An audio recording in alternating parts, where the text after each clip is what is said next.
Hello students.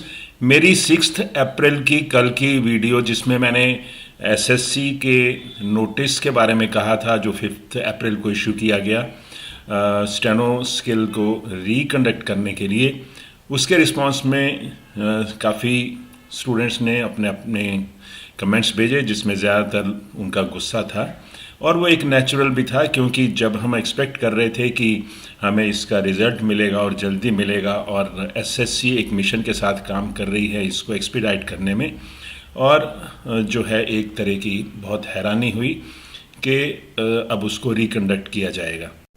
Notice में SSC ने technical glitches के बारे में कहा है, रीज़न वही बताया है, और ये तो काफ़ी क्लियर है कि टेक्निकल ग्लिचेस जब भी होंगे या होते हैं तो उसमें जो भी ऑर्गेनाइज करता है एग्ज़ाम्स को उन्हीं के ही पार्ट पर होते हैं, क्योंकि इसमें कैंडिडेट्स का कोई कसूर नहीं है। कैंडिडेट्स ने कभी कोई ऐसा नहीं ज़्यादा नंबर में प्रोटेस्ट किया या रिप्रेजेंट किया कि हमें मुश्किल हुई किसी तरह की। वो नेचुरली 15 फरवरी वाले में हुई थी और उसको बताया भी गया। और 16 फरवरी वाले को अगर ध्यान से सुन लेते तो शायद उसको भी 10 मार्च के साथ वो हो सकता था। तो टेक्निकल ग्लिचेस जो भी हैं होंगी, और नेचुरली जब टेक्निकल ग्लिचेस होंगी तो उसको वो उसमें से वो आउटपुट नहीं ले पाएंगे जो उनको चाहिए, क्योंकि ये हम जानते हैं कि कल को जब भी रिज़ल्ट आएगा तो कैंडिडेट्स अपना आरटीआई फाइल करके अपना पैसेज मंगा सकते हैं जो भी उन्होंने किया है। तो नेचुरली उनको ये चीज़ें एक्सट्रैक्ट करनी मुश्किल हो जाएगी अगर उनके सिस्टम ने उनको सपोर्ट नहीं किया तो रीज़न तो मोस्ट प्रोबेबली यही है कि it's not on the part of the I would say the candidates. But ठीक है, उन्होंने लिखा है कि जो इनकन्वीनियंस कैंडिडेट्स को हुई इसलिए हम उसको रिकंडक्ट कर रहे हैं, तो हम मान लेते हैं जो भी उन्होंने कहा है। हालांकि जो भी इस बारे में कैंडिडेट्स लिखना चाहते हैं वो अपना व्यूज़ दे सकते हैं एसएससी को भी। तो जब तक एसएससी अपने 5 अप्रैल के नोटिस में कोई चेंज नहीं करती तब तक हम ये कंक्लूड करेंगे कि एग्ज़ाम 25 26 को होना है, और सभी कैंडिडेट्स को उस हिसाब से कुछ तैयारी अपनी शुरू करनी पड़ेगी। और जहाँ से भी उन्होंने छोड़ा था, जो भी स्पीड पर काम कर रहे थे, उससे फिर दोबारा शुरू करना पड़ेगा।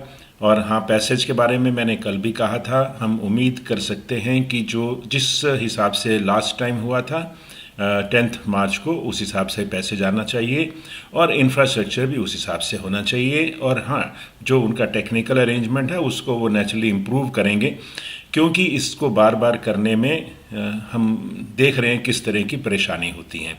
और वो सब डिफ़िकल्टीज़ जो हैं कैंडिडेट्स चाहें तो एसएससी को बता सकते हैं कि कितना उनको खर्च करना पड़ता है, कितनी उनको इनकन्वीनियंस होती है बार बार जाने की, और अर्ली मॉर्निंग जाना पड़ता है या इतने डिस्टेंस से जाना पड़ता है। तो ये सभी चीज़ें आप बता सकते हैं उनको।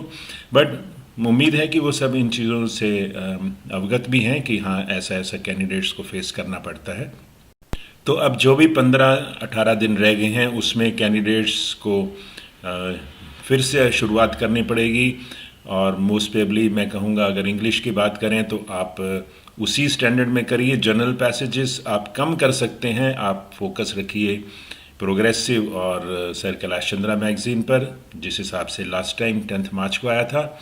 और डेली ट्रांसक्रिप्शन करते रहिए। ट्रांसक्रिप्शन करने के बाद उसका प्रिंट लीजिए, प्रिंट लेके उसको चेक करिए। चेक करने के बाद जो भी आपकी मिस्टेक्स हैं उस पर काम करिए, क्योंकि टाइम जाता है वो कैंडिडेट का ही है। और जो भी नुकसान होगा, अगर ढंग से हम उसको नहीं करेंगे, नहीं टेस्ट के लिए तैयारी करेंगे, तो नुकसान कैंडिडेट्स का ही होगा, क्योंकि डेट तो उन्होंने आपको बता ही दी है। अब अपनी कॉम्पिटेंसी को रिव्यू कीजिए। आपने 2 बार अब एग्ज़ाम दे दिया है। आपकी जो भी वीकनेसेस हुई हैं, अगर वो टाइपिंग में कमी है तो टाइपिंग करिए डेली। और उसके बाद अगर शॉर्ट हैंड में आपकी कमी है तो वो देखिए, आप पिछली बार ने टेस्ट किया है तो उसमें क्या इम्प्रूवमेंट कर सकते हैं, उसके ऊपर काम कीजिए।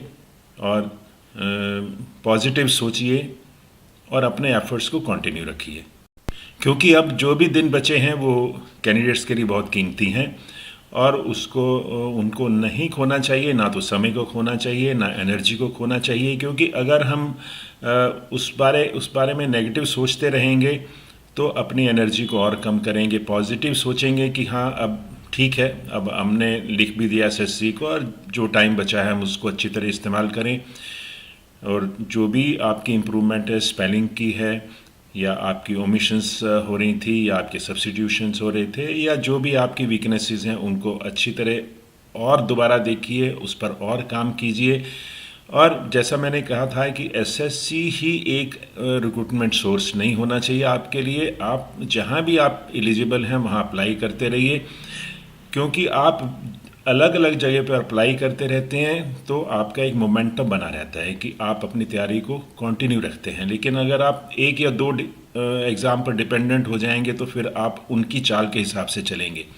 ऐसा नहीं होना चाहिए, मेरे हिसाब से ऐसा नहीं होना चाहिए।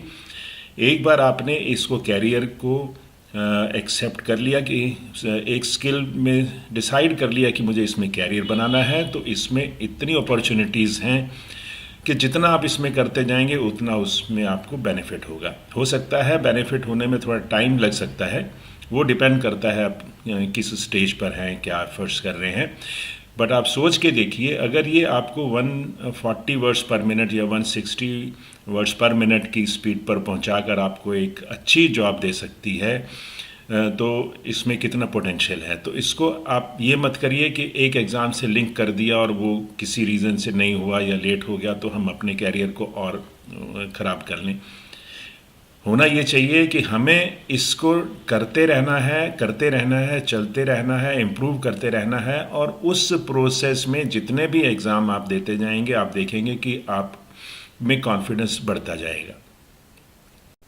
तो डेली एक्टिविटीज़ को करने की स्पिरिट जो है इसको बना के रखिए, पॉजिटिव सोचिए, मोटिवेशनल वीडियोस देखिए और दोबारा इसको एफर्ट्स में लग जाइए। इन दिनों में जितना आप अच्छा कर सकते हैं उतना करिए। और यही मुझे इस वीडियो में कहना था। That's all, thank you.